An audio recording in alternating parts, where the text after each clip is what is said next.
Hello and welcome back to another video. This is American English with this guy. I'm this guy. My name is Brent.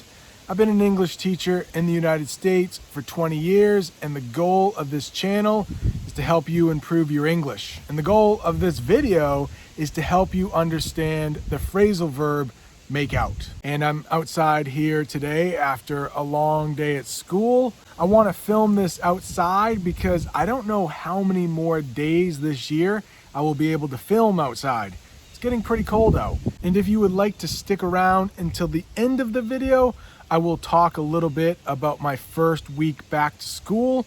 But I know some people just tune in for the English learning and they don't really care about my personal life. So that's why I'll leave that story about school starting till the end. But of course, I'll still be teaching English as I tell that story. And the reason I'm making this video today is because after the last video I did about how we use make up in English, I received a comment from Anna, and she had talked about a couple who were making up in the parking lot.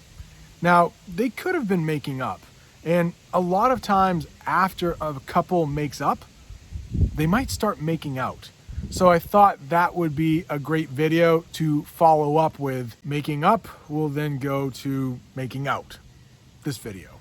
So let's start with the most common way we use make out.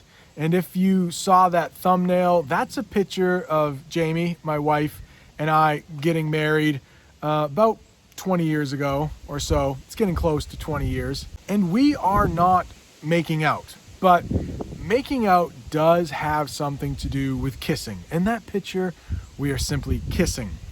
But when you make out, it's basically like you're kissing for a long period of time. Sometimes tongues might be involved, but it is a very involved process. When we kiss somebody quickly, we might say just a little peck on the cheek. You might give your mom a little peck. You might give your dad a little peck. You certainly do not want to ever say, hey, I just made out with my mom or my dad. Making out with someone is reserved for boyfriends, girlfriends, husbands, and wives. The next way we make out often has something to do with success or good news. So you might hear someone say, hey, how did you make out today at the doctor's? So they're wondering, did the appointment go okay? Did you get all good news? There isn't a new iPhone coming out this year, right? That's what I heard. Like they're skipping this year. Apple is not releasing any iPhones. But oftentimes when a new iPhone is released, people will line up outside of the store in hopes of getting an iPhone. But maybe they run out before you get to the counter to get your iPhone. Somebody might ask you when you come home, how did you make out at the store today? Meaning, were you able to get one? So make out often has to do with success. Maybe you had a job interview earlier that day and your friend might ask, how'd you make out at the job interview? Meaning, how did you do? Do you think it went well? Do you think you'll get the job? The next way we use make out is when you understand something, and it might have something to do with your eyes or your hearing. So for your eyes, I don't know if I should admit this, but well, maybe you can tell I'm getting older. And after I turned 40, my eyes didn't work as well as they did when I was in my 30s. So lately I've been wearing glasses, and I have often said, oh, I can't make out what it says on the page. So if you can't see something, you can say, oh, I can't make it out. What does it say? The same goes for hearing. Maybe somebody leaves you a voice message, but the words are kind of jumbled. We use that term jumbled when it just doesn't sound quite right. Maybe there is some static on the other end. It's another term we use when there's interference on the phone. So maybe somebody gave you a message like, call me back at this number, but the number was all jumbled. You can say, oh, I couldn't make out what the voice message said. And the last one, This is becoming more rare, but do you guys remember? I mean, we have credit cards now, but at one time, people used to write out checks. They used to write out checks and they would be cashed. We actually spelled check differently than how they spell it in England. And I'll read it up there for you. But if someone were to write out a check, you might also hear like, who do you want me to make this check out to? So sometimes we use make out for when you're writing a check. If you're older like me, you might remember writing out checks or making out checks, but nowadays it's becoming pretty rare. So if you tuned in only for the phrasal verb make out, those are the 4 ways we use it. I hope you learned a little something. I hope you enjoyed it. See you next time. Now, if you want to hear about my first week back at school, I'll talk about that, slow English, using some terms that might help you the next time you try to speak English, or maybe if you read something, I'll use one of the terms that maybe you're not familiar with. So my first week back at school, I think any teacher you speak to will, and I know that some people watch this channel who are teachers. Ivana in Poland, I know you're a teacher. It's just that first week back is so exhausting. And I know a lot of people who aren't teachers don't really feel bad for us because often we have the summer off and they're like, you should be working. That's what some people say. But the first week back is always rough. And I'm filming this on a Thursday, so I have 1 day left of school, but I think it will go all right. It's just a lot different. I am teaching all remote, meaning I don't have any students in my classroom. I know I'll be doing some live streams from my classroom at one point, and I'll show you what my classroom looks like, but it's really small. They gave me a small classroom because I don't have to worry about social distancing.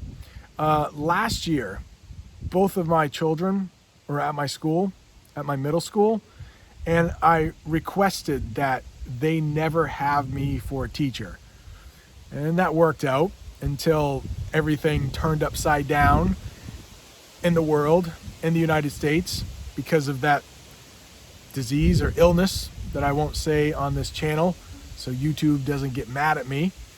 But now my son, because everything was mixed up at my school, all the teachers were mixed up. Last year, I had a team of teachers that I had been with for 3 years. This year, my team is all different, and all of my students are different. I was supposed to be teaching 8th grade this year. We do something at my school called looping. So I will get students in the 7th grade, and I will be their teacher for 2 years. But because everything had to get mixed up or jumbled, I used that before. Sometimes when things get changed, we use that term jumbled. So now that everything is jumbled up, I'm actually teaching 7th graders. Last year, actually every year in my career, I taught English. This year, I am teaching English, but I'm also teaching social studies back in the 7th grade again. So for the last 2 years, I've been teaching 7th grade. Should have been teaching 8th grade this year. Doesn't really matter to me. But luckily, I get to see some of my students from last year in the classroom that I go into at lunchtime, because I take over the classroom for a teacher who gets to have their lunch. So I will go in and like relieve them, or they don't have to watch the children anymore. I come in there and guess who's in that room? It's my son. I never thought, I didn't want to be a dad and a teacher to him. And I'm not teaching him anything, but I have to be in the room. And luckily it's a great group of kids that are in that room. But you know, if I have to get on to somebody, meaning if I have to get mad at them or something because they're not doing what they're supposed to, they're causing a disruption, it could be embarrassing to my son. And today was the first day I was in there with him. But luckily, like most of the students from last year, or the students in that room mostly, are my students from last year, and I know them, and they're really good. So I don't think that'll be a problem. So it's kind of cool that I get to see him a little bit more during the day. And I never wanted my children to get special treatment because I'm a teacher at the school, meaning they get to do things that other students don't get to do just because I'm their dad. Never wanted that. But it is handy because the students have to keep their masks on almost all day. And my son can now be one of the first students to leave at the end of the day, and he can come into my room and take his mask off. Also, I have like a lot of water, bottled water in my room, and it's kind of hard to get water at my school. You wouldn't think it would be, but we have about 500 students in the school. Only half of them are coming at a time now, but still there's like one water fountain in the cafeteria. They've shut off all of the other water fountains. So that is special treatment I will definitely give him. He came in during lunch to get a bottle of water in the middle of the day. That kind of special treatment, I really don't mind. I wish I could give all of the students water and it wouldn't be so hard for them to get out of the room and get water, but I hope that's something they'll fix in the future. Water. That's something you should always have pretty readily. Readily is a good word to use with that. Having it readily, it means handy, it means easy to get, readily available. All right, so I hope that little bit of dialogue about my first week back to school was helpful to your English comprehension. Exhausted is a word I'm not sure if you've ever heard, but you can use it for really tired. And I could say that the first week back to school for a teacher is most often exhausting. Before we get out of here, if you're still watching, I want to give a shout out to all the channel members. Thank you so much. It helps add new equipment to the channel, gives me a little extra money on the side. I do appreciate that. I should have a video for members only about plot elements. I'm teaching that for my English class right now, and because I'm strictly remote, all of my videos, or all of my lessons, excuse me, are with video. So I've been putting some of those out for members. There have been some government videos, and this one on plot elements, really like English teachery terms, if I can use English teachery as an adjective. Thanks so much for watching. See you next time.